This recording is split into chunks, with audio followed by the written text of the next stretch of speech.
আসসালামু আলাইকুম বিয়াস। আশা করি আপনারা সবাই ভালো আছেন। আপনাদের দয়ায় আমিও ভালো আছি। তো আপনাদেরকে এখন দেখাবো কিভাবে অ্যাঙ্কর আমরা রেডি করি। তো প্রথমত আমরা অ্যাঙ্কর রেডি করতে হলে ক্যালাস লাগাতে হবে। ক্যালাস লাগানোর পর ব্রেক শোটা লুজ দিতে হবে। ব্রেক শোটা লুজ দেওয়ার পর আমরা লকারটি ছুটে দিতে হবে একটু গিয়ার দিয়ে হাফিজ দিয়ে। তো একটু গিয়ার দিয়ে হাফিজ দিয়ে ছুড়ে দেওয়ার পরে আস্তে আস্তে আমরা অ্যাঙ্করটি হাফিজ দিয়ে নিচের দিকে নামাই দিব। নিচের দিকে নামাই দেওয়ার পরে আমাদের অ্যাঙ্করটি পানিতে সোয়া হয়েছে কিনা তা আমরা দেখব। আমরা সোয়া অবস্থা যদি হয়ে যায় তখন আমরা বন্ধ করে দেব। বন্ধ করে দিয়ে বন্ধ করে দেওয়ার পরে দেখব হয়েছে কিনা।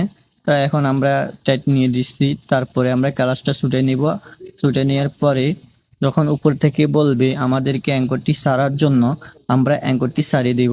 অ্যাঙ্করটি সারিয়ে দেওয়ার পরে অ্যাঙ্করটা পানিতে ধরছে কিনা আমরা দেখব। অ্যাঙ্করের চেন যখন সামনের দিকে হয়ে যাবে তখন মনে করব আমাদের